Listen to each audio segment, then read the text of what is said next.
군대에 가면요, 우리 남성분들은 여러 가지 훈련을 받는데 그 중에서 가장 하기 싫은 훈련 중에 하나가 화생방 훈련입니다. 이 유사시에 이 방독면을 잘 활용할 수 있는 방법을 훈련하는 그런 훈련인데요. 이 방독면은 독가스라든지 유해 물질을 걸러서 호흡을 잘 할 수 있도록 돕는 그런 장비입니다. 그런데 왜 이 훈련이 힘든가 하면 우리가 가스실 안에 그 방독면을 착용하고 들어갑니다. 그러면 방독면 옆에 달린 정화통이라는 게 있어요. 그것이 가스와 유해 물질을 차단시켜 주는데 그걸 빼라고 합니다. 그걸 뺀 상태에서 얼차려를 줘요. 앉아 일어서, 앉아 일어서. 근데 더 심각한 것은 그 상태에서 노래를 부르라고 시키는 겁니다. 그것도 꼭 어머니에 관한 노래입니다. 그래서 홀록홀록 기침하고 눈물 콧물을 쏟으면서 나 실제 괴로움, 그 어머니를 생각하면서 노래를 부르라는 거예요. 이 독가스하고 어머니가 무슨 상관이 있는지는 잘 모르겠지만은 그렇게 가스가 난무하는 가운데 이 훈련생들은 어머니에 대한 감정과는 상관없이 무조건 울게 되어 있습니다. 참 슬픈 훈련인 것 같죠? 네. 그래서 콧물과 눈물과 침 이런 것들을 범벅이 되어가지고 마지막에 가스실로 나오게 됩니다. 여러분 한번 상상해 보십시오. 훈련 안 해보신 분들도 한번 상상해 보십시오. 가스실 안에서는 지금 이 정화통을 빼내서 호흡하기도 힘든데 거기서 앉아 일어서 엎드려 펴쳐, 그 다음에 노래를 시키니까 그때 막 코와 입으로 들어오는 그 가스, 그것 때문에 따가움과 메스꺼움을 참기가 굉장히 어렵다는 것이죠. 저는요, 군생활하면서 3번 정도 화생방 훈련을 했습니다. 그런데 지금까지도 그 상황을 상상하기가 굉장히 싫습니다. 제대하고 나서는요, 심지어 악몽을 꾸기도 했습니다. 화생방실 안으로 딱 들어갔는데 저만 정화통이 없는 거예요. 그래서 헉헉거리다가 막 눈물을 흘리고 답답해서 막 가슴을 치다가 딱 깼는데 제 베개가 코와 입을 막고 있던 것을 제가 보게 되었습니다. 얼마나 그 군대 생활 속에서 화생방 훈련이 끔찍했으면 그런 악몽까지 꿨겠습니까? 여러분, 이 기도가 영적인 호흡이라고 할 때 저는 우리 그리스도인들에게 있어서 이 기도만이 우리에게 있어서 방독면과 같은 강력한 영적인 도구가 된다라고 생각을 합니다. 왜냐하면 세상의 악한 생각들과 영향력, 또 내 안의 이기심과 욕구의 그 가스들, 그것들을 걸러줄 수 있는 무기라는 것이죠. 그래서 우리가 기도할 때에 사탄이 그것을 굉장히 싫어하는 것입니다. 그렇습니다. 우리는 종교적인 의무 때문에 기도하는 것이 아니라 영적으로 살기 위해서 기도해야 하는 줄로 믿습니다. 왜 우리가 기도해야 하는가, 여러 가지 이제 답을 할 수가 있겠는데요. 오늘 본문 말씀, 성경적인 근거를 통해서 더 살펴보기를 원합니다. 우선 기도는 하나님의 명령이기 때문에 우리가 꼭 해야 합니다. 예레미야 33장 3절 말씀에 너는 내게 부르짖으라 내가 내게 응답하겠고 내가 알지 못하는 크고 은밀한 일을 내게 보이리라 라고 하나님 말씀하시면서 명령하셨어요. 너는 내게 부르짖으라. 그리고 예수님께서는요, 너희는 이렇게 기도하라 라고 말씀하시면서 주기도문을 우리에게 가르쳐 주셨습니다. 사도 바울도요, 쉬지 말고 기도하라, 범사에 감사하라 라고 명령을 했습니다. 이 기도라는 것이요, 우리가 필요해서 간구하는 것이라면 필요가 없을 때는 안 해도 됩니다. 그러나 기도는 해도 되고 안 해도 되는 것이 아니라 해야만 하는 하나님의 명령입니다. 하나님께서 우리에게 명령하실 때는 그만큼 우리의 인생에 있어서 중요하기 때문에 명령을 하신 것이라는 거죠. 그만큼 기도는 하나님께 영광이 되는 일이고 또 우리에게는 영적으로 유익한 일이 될 줄로 믿습니다. 두 번째로 기도는요, 이 기도라는 것은 하나님과의 영적인 교제이기 때문에 우리의 인격이 성숙할 수 있는 통로가 되기 때문입니다. 그래서 반드시 해야 하는 것입니다. 예수님은요, 하나님의 아들이신데 매번 기도의 시간을 가지셨습니다. 바쁘실 때도 한적한 곳을 찾아가셔서 일부러 기도하셨습니다. 왜 그렇게 하셨죠? 하나님 아버지와의 교제가 바쁜 일정과 사역보다 더 중요했기 때문에 그렇게 하셨습니다. 이렇게 기도는 영적인 것과 동시에 인격적인 것입니다. 우리가 정말 사랑이시고 빛이 되시는 하나님과 인격적으로 계속 교제를 나눈다면 우리의 내면의 질서가 또 잡혀지고 또 어둠의 권세가 사라지게 될 줄로 믿습니다. 오늘 본문 말씀을 보면요, 하나님께서 모세에게 명령하신 내용이 나오죠. 특별히 분향단을 어떻게 만들고 무슨 재료로 하고 또 어떤 향을 쓰고 어떤 위치에 놓는지를 아주 자세하게 명령을 하고 있습니다. 여러분, 분향단 들어보셨죠? 이 분향단은요, 향을 태워서 하나님께 그 향을 올려드리는 그런 제단인데요. 한번 그림을 보여주시죠. 네, 이렇게 생겼습니다. 조각목으로 만들어서 금으로 전체적으로 색칠을 했고요. 4개의 뿔도 만들고 금고리도 만들어서 이동할 때 채를 꿰도록 그렇게 만들었습니다. 여기 이 분향단에서 피어오르는 향이 바로 하나님께 올려드리는 기도가 된다는 것입니다. 어떤 근거로 그렇게 얘기할 수 있을까요? 요한계시록 5장 8절 말씀에 보면 이 향은 성도들의 기도라 이렇게 말씀하고 있습니다. 그러면 언제 분향단에서 향을 피우라고 오늘 말씀하셨죠? 우리 7절을 보면 아침마다 향기로운 향을 사를지니라 이렇게 명령했고요. 8절 말씀을 보면 저녁 때 등불을 켤 때에 사를지니라 명령하셨습니다. 그러면 같이 생각해 보면 아침과 저녁 때 향을 피우라고 명령하신 것이죠. 그것은 그 향이 꺼지지 않도록 계속 피워라 이렇게 명령하신 것이죠. 그렇습니다. 우리의 기도는 매 순간 끊이지 않고 하나님 앞에 올려드려야 하는 것인 줄로 믿습니다. 이것이 어떻게 가능한가요? 우리 기도할 때 정말 10분, 20분 기도하는 것도 힘든데 30분 기도하면 많이 했구나, 1시간 기도하면 너무 노력했네 이런 생각이 드는데 하루 종일 어떻게 하나님 앞에서 계속 기도를 할 수가 있겠습니까?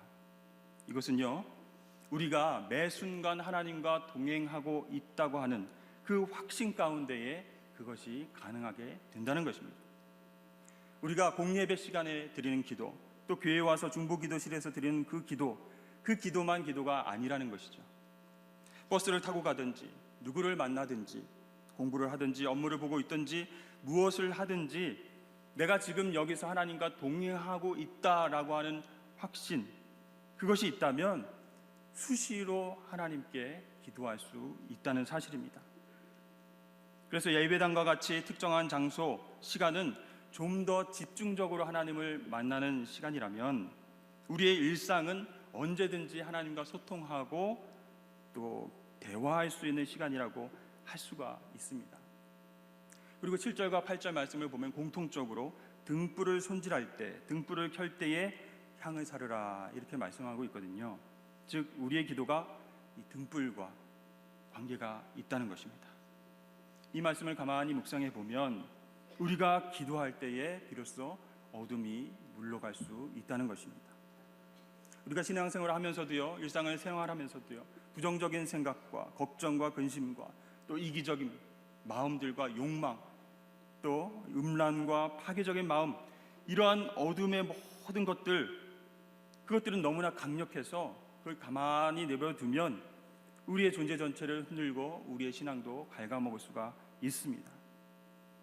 하나님 앞에서 죄악을 행하더라도 아무렇지도 않게 예배당에 나와서 예배드릴 수 있습니다. 아무런 양심의 거리낌도 없이 하나님께 봉사한다고 열심을 다할 수가 있습니다. 그러나 우리가 아침 저녁으로 우리의 기도가 끊임없이 하나님께 드려지고 하나님과 소통이 될 때에 그러한 어둠의 영역들은 물러가게 될 줄로 믿습니다. 기도할 때, 하나님과 소통할 때 빛 대신 성령 하나님께서 무엇이 죄이고 무엇이 어둠인지를 깨닫게 해주시고 또 회개로 나아갈 수 있게끔 도와주시기 때문입니다. 오늘 본문 말씀을 보면요, 하나님께서는 분향단의 위치도 정해 주셨습니다. 여러분 성막 아시죠? 당시 성막은요 성소와 지성소가 나뉘어져 있었습니다. 그리고 그 경계를 휘장으로 이렇게 구분을 했습니다. 성소, 말 그대로 거룩한 곳, 그곳에는 뭐가 있었죠? 떡상과 분향단과 또 촛대가 있습니다.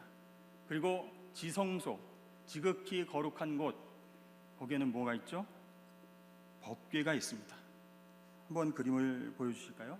네, 성막의 전체적인 모습인데요. 뜰이 있고 번제단이 있습니다. 근데 텐트처럼 생긴 곳이 성막인데 그 성막이 두 부분으로 나뉘어졌다는 겁니다.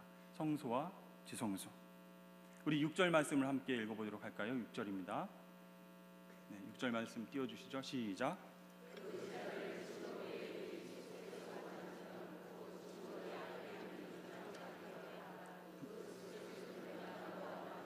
네, 위치를 어디에다 두라 말씀하셨죠? 속죄소 맞은편, 증거궤 앞에 있는 휘장 밖에 두라. 네, 그림을 한번 보여주시죠. 여러분 보시기에 오른쪽이 성소입니다. 거룩한 장소이고 그 옆에 떡상과 분향단과 등대 노란색으로 표시된 것이 보이시죠? 그리고 휘장으로 구분되어 있는 그 왼쪽 편이 바로 지성소입니다. 지극히 거룩한 장소, 하나님의 임재가 있는 곳에는 법궤가 있습니다. 오늘 말씀을 보니까 그 법궤 맞은편에 분향단을 두라, 휘장 밖에 두라, 이렇게 말씀을 하고 계십니다. 이 분향단의 위치가 법궤를 마주보고 있다는 것입니다. 이것은 무엇을 의미하겠습니까? 우리의 기도는 법궤, 즉 하나님의 임재 앞에서 올려드리는 것이다 라는 뜻입니다. 기도는요, 사람들 앞에서 들으라고 하는 것이 아니라는 것이죠. 미사여구의 언어로 기도해야만 기도가 아닙니다. 본질적으로 하나님의 그 임재 앞에서 드리는 모든 것이 기도인 줄로 믿습니다. 그래서 하나님의 임재 앞에 내가 있다면 침묵하고 눈물만 흘려도 큰 소리로 간구하지 않아도 그것은 하나님께서 기뻐 받으시는 기도가 되는 것입니다. 한 목사님이요, 서재에서 열심히 설교 준비를 하고 있는데 어린 아들이 고개를 빼꼼히 들이밀었습니다. 그래서 아빠가 설교 준비할 때는 방해하지 말아라 라고 하는 엄마의 명령이 있었는데도 이 아들은 그동안 학교에서 힘든 일이 있었는지 굉장히 얼굴이 안 좋은 상태로 아빠를 바라보면서 얘기했습니다. 아빠, 저 여기 있으면 안 돼요? 조용히 있을게요. 그래서 아빠가 설교 준비를 하면서 고개를 끄덕였습니다. 그러자 아이는 들어와서 진짜 조용히 뒤에 앉아서 가만히 있는 것이었습니다. 하지만 아빠의 마음은 편하지가 않았죠. 아들의 그 힘없는 모습에 너무 마음이 애잔해서 설교 준비하는 것을 멈추고 가서 말없이 아들을 안아 주었습니다. 우리 하나님 아버지도 그렇게 하십니다. 우리가 유창한 언어로 짜임새 있고 논리적으로 기도해야 하나님이 들으신다고 생각하면 우리가 평생을 기도하지 못할 수도 있습니다. 그러나 우리가 철저하게 무기력하고 고통 가운데 있을지라도 하나님의 임재 앞에서 마음을 찢고 우리의 중심을 내어드린다면 하나님은 우리 기도에 응답하시고 우리를 위로하실 줄로 믿습니다. 구약시대에는요, 아론 계열의 대제사장만 하나님의 임재 앞으로 나아갔습니다. 그러나 이제 십자가 사건으로 인해서 성소와 지성소, 그것을 나누는 휘장이 찢어졌습니다. 그래서 하나님의 자녀라면 누구든지 예수의 이름으로 담대하게 지극히 거룩한 장소, 지성소로 하나님의 임재 앞으로 나아가게 된 줄로 믿습니다. 하나님께서 직접 길을 여신 거예요. 우리와 교제할 수 있는 길을 열어주셨는데 우리가 게을러질 수 있겠습니까? 매일매일 우리의 일상생활 속에서 하나님의 임재를 경험하며 그 앞으로 나아가서 기도하는 축복된 저와 여러분 되시기를 바랍니다. 하나님께서는 또 우리에게 분향할 향도 정해주셨습니다. 9절 말씀에 보면 너희는 그 위에 다른 향을 사르지 말지며, 다른 향을 사르지 말라. 이것은 무슨 의미일까요? 우리가 맡아봐서 좋은 향, 그것을 드리라는 얘기가 아니고 하나님께서 직접 정해주신 향을 가지고 분향하라 라고 이야기를 하십니다. 왜 그럴까요?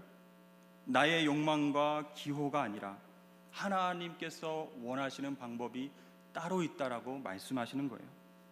오늘 본문에는 안 나와 있고요. 출애굽기 30장 34절과 35절에 나오고 있습니다. 다 함께 읽어보겠습니다. 시작.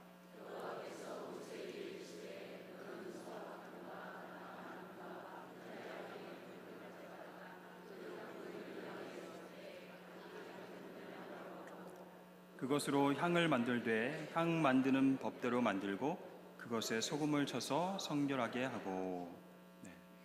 34절에 나왔는데 여러분 기억하시겠습니까? 어떤 향이 세 가지가 나왔는데요. 기억하시겠어요? 좀 이름이 어렵습니다. 소합향, 나감향, 풍자향, 이렇게 세 가지입니다. 굉장히 어렵죠. 그래서 저는 기억하기 쉽게 하기 위해서 소풍, 나감 이렇게 외웠습니다.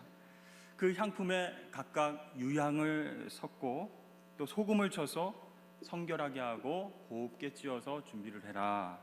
이렇게 향을 하나님께서 딱 정해 주셨습니다. 하나님이 받으시는 향기로운 향이 따로 있다라고 말씀하고 계세요. 이것은요, 우리의 기도가 하나님 앞에서 어떤 태도로 올려드려져야 하는지를 우리에게 자세히 보여주고 있는 말씀입니다. 먼저 소합향에 대해서 알아보겠습니다. 소합향은요, 히브리어로 나타프라고 하는데요, 이것은 명사로는 물방울, 그리고 동사로는 배어나다라는 그런 뜻을 가지고 있는 단어입니다. 배어나온다는 거죠. 즉 기도라는 것은 나의 중심으로부터 배어나오는 어떤 인격적인 고백이 되어야 한다는 것입니다. 그렇지 않으면 우리의 기도는 향이 아니라 악취가 될 수가 있어요. 예수님 시대에 바리새인들이 어떻게 기도했습니까? 사람들이 많이 모이는 시장이나 회당이나 그런 중심에 서서 소리내서 기도했습니다. 그런데 내용 없이 중언부언했습니다. 예수님께서는 그 모습을 보시고 바리새인들을 탓하셨습니다. 회칠한 무덤이라고, 또 외식하는 자라고 화를 내셨습니다. 혹시 우리의 기도가 이 바리새인들처럼 사람들에게 보이기 위한 그런 언어로 채워져 있지는 않습니까? 하나님께서는요, 우리 내면의 깊은 중심으로부터 배어나오는 기도를 우리에게 원하시는 줄로 믿습니다. 내면 깊숙한 곳에서부터 우러나오는 진실한 기도를 하나님이 듣기를 원하세요. 그래서 바리새인들, 종교 지도자들의 기도보다도 세리나 창기나 정말 가슴을 치면서 하나님 앞에 회개하며 나오는 그 진실된 기도, 배어나오는 기도, 그 기도를 흠양하셨던 것입니다. 두 번째로 나감향이 있는데요, 이 나감향은 쉐헤르트라고 해서 껍질이란 뜻도 있고 깨어진다라는 그런 뜻이 있는 단어입니다. 그래서 어떤 학자들은요, 이것이 이 홍해 바닷가의 조개 껍질인데 그 껍질을 탁 부수면 이게 향긋한 향이 난다고 이야기를 하곤 합니다. 자, 이 나감향을 통해서 우리는 하나님 앞에서 어떤 태도로 기도해야 할까요? 우리가 기도할 때 하나님 앞에서 부서질 것들은 부서져야 한다는 것입니다. 깨져야 된다는 것입니다. 나의 거짓된 자아와 또 욕망과 나의 목표들이 철저하게 부서질 때 하나님의 뜻을 이뤄드리는 그런 향기로운 기도가 될 줄로 믿습니다. 여러분, 우리가 기도를 시작할 때는 잘 모를 수가 있어요. 그러나 하나님의 임재 앞에서 기도를 깊이 하다 보면 하나님께서 딱 깨닫게 해주세요. 내가 깨뜨려야 할 것이 있구나. 정말 꽉 쥐고 못 놓는 그런 욕심과 욕망이 있구나. 하나님, 그걸 내려놓고 깨뜨리시기를 원하는구나. 너무나 견고하고 딱딱한 나의 아집과 편견과 고집들, 그것들이 하나님과 소통하는 데 방해가 되는 거예요. 그래서 하나님께서 부수라고 말씀하실 때 순종을 하면 그때는 우리가 깨뜨리면서 내 자아와 내 욕심과 이기심을 깨뜨리면서 하나님 앞으로 나아갈 수 있게 되는 것입니다. 그렇습니다. 내 뜻을 관철시키는 것이 기도가 아니라 하나님께 설득당하고 내 것을 깨뜨리는 것이 기도의 본질적인 모습이라고 할 수가 있습니다. 세 번째로요, 풍자향인데요, 이 풍자향은 헬베나라고 해서 기름지다라는 뜻을 갖고 있습니다. 이 헬베나는요, 시리아와 아라비아 등지에서 자라는 관목인데요, 그 줄기를 탁 자르면 기름 같은 진이 줄줄 이렇게 새어 나온다고 합니다. 거기에 향이 나는 거예요. 정말 향기 나는 기도는요, 이처럼 기름진 것이, 윤택한 것입니다. 여유가 있어야 됩니다. 하나님의 성품을 믿고 신뢰하고 끝까지 기다리는 태도가 우리 기도 가운데 있어야 한다는 것입니다. 근데 우리의 기도를 살펴보면 우리의 기도는 어떻죠? 기도 응답이 뜻대로 되지 않으면 하나님은 원망하고요, 왜 빨리 응답해 주시지 않냐고 보채고 안달하고 심지어 하나님께 협박을 하기까지 하죠. 하나님, 내일까지, 모레까지 이 기도 꼭 응답해 주십시오. 또는 올해까지 하나님이 명확하게 응답을 해 주시지 않으면 하나님, 저도 다 생각이 있습니다. 주일날 교회 출석 안 하고 하나님이 만들어 놓으신 산과 바다로 나아가서 예배하겠습니다. 이렇게 하나님을 협박할 때도 있는 것이에요. 혹시 여러분들 가운데 그런 분 안 계시죠? 여러분, 예수님의 기도를 한번 생각해 보시길 원합니다. 십자가를 앞에 두고 정말 하나님 앞에 진실된 기도를 올려드렸죠. 그러면서 내 뜻대로 마옵시고 아버지의 뜻대로 하옵소서라고 기도를 하셨습니다.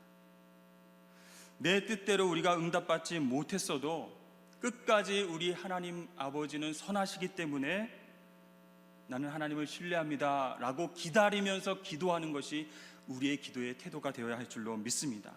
그래야 우리의 기도가 풍성하고 기름진 것이 되는 거예요. 윤택한 것이 되는 것이에요. 여유롭고 정말 조급해하지 않고 계속 하나님 앞에 나아가서 기도할 수 있는 그런 어떤 여건이 마련되게 된다는 것입니다. 하나님은 이러한 기도, 기름진 기도, 윤택하고 또 기다리지 않은 기도를 기뻐 받으시는 것입니다. 그리고 35절 말씀에는요, 소금이 나오는데 함께 읽어보도록 하겠습니다. 35절입니다. 시작. 그것으로 향을 만들되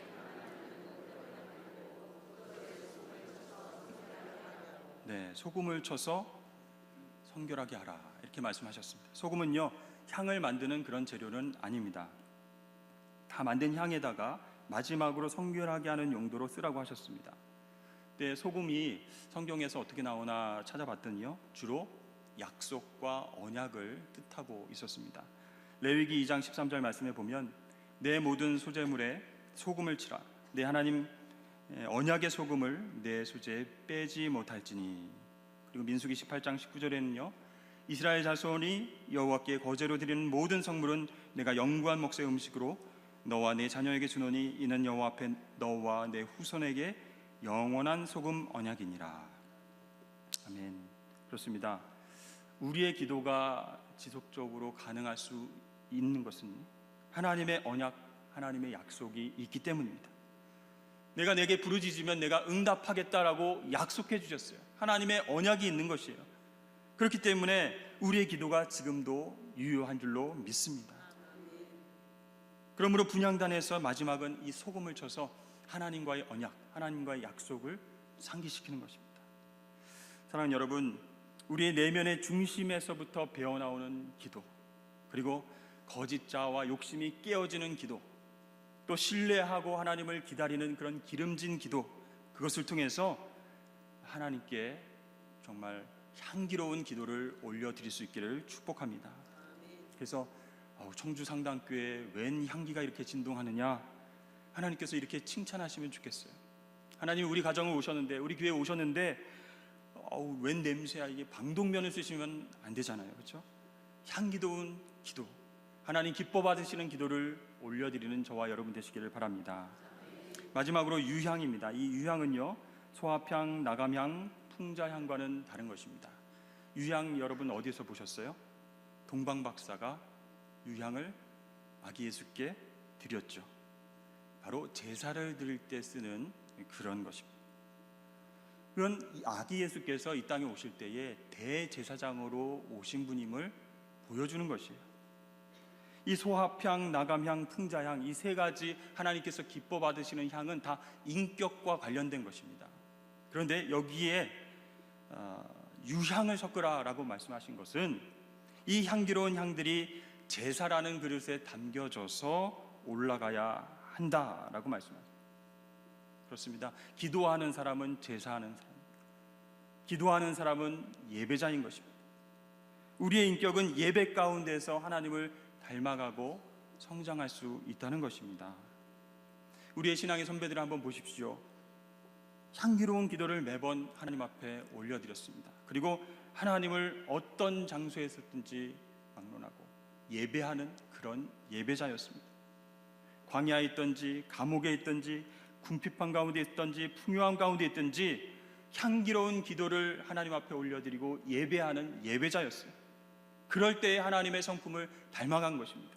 그 인격을 하나님께서 조금씩 다듬어 주셨던 것입니다. 그러니까 하나님의 뜻을 더 잘 분별하게 되었고 더 순종하게 되고 주님을 닮는 인격으로 변화가 되었던 것이죠. 다혈질의 소유자 이 모세가 나중에 하나님께서 어떻게 칭찬하십니까?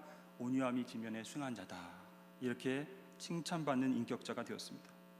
다윗은요, 자신의 죄를 철저하게 하나님 앞에서 회개하고 눈물을 쏟고 모든 것을 하나님 앞에 잘못했다고 그렇게 나아갔습니다. 그랬더니 하나님께서 정말 신뢰하는 그런 사람이 되었습니다. 모세나 다윗, 성경에 많은 하나님께서 쓰시는 사람들은 바로 이 향기 나는 기도 때문에 그 인격이 점점 성숙해져 간 줄로 믿습니다. 여러분, 기도가 참 어렵다고 생각하시죠? 또 지속적으로 하지 못해서 힘들다 이렇게 말씀하시죠? 그런 분들도 걱정하지 마시고 먼저 무릎으로 하나님 앞에 나아가시기를 바랍니다. 하나님의 임재 앞으로 여러분 나오시기를 축복합니다. 그렇게 기도하기로 결심하고 하나님의 임재를 구하는 하나님의 백성들을 하나님께서는 그냥 놔두지 않고 성령님을 통해서 위로하시고 그 자리로 인도하시고 또한 그 마음과 입술을 열어서 영적이고 인격적인 대화가 가능할 수 있도록 도와주실 줄로 믿습니다. 이제 2017년도 얼마 남지 않았습니다. 올해를 마무리하면서 내가 하나님 앞에 얼마나 기도했는가, 하나님의 임재 앞에서 얼마나 진실된 인격적인 기도를 해왔는가, 하나님의 약속을 붙잡고 끝까지 인내하며 기도했는가 돌아보시길 바랍니다. 그래서 오늘 말씀을 통해서 명령하신 그 기도, 향기로운 기도를 통해서 하나님의 영광을 바라보고 하나님의 임재를 체험하고 또 승리를 경험하시는 저와 여러분 되시길 주의 이름으로 축원합니다. 기도하겠습니다. 사랑과 은혜의 하나님 아버지, 지금까지 우리의 부족한 기도도 흥양해 주시고 응답해 주신 것 감사드립니다. 이제부터는 하나님께서 기뻐 받으시는 향기로운 기도를 올려드리길 원합니다. 우리의 연약함과 부족함, 이 모든 것 있는 그대로 우리를 받아주시고 우리의 인격이 주님을 닮아가고 성숙해질 때까지 성령 하나님 도와주시옵소서. 또한 향기로운 기도가 끊어지지 않는 우리 상당교회와 우리 가정이 되게 하여 주셔서 하나님의 뜻대로 승리하는 우리 모두가 되게 하여 주시옵소서. 감사드리며 예수님의 이름으로 기도드립니다.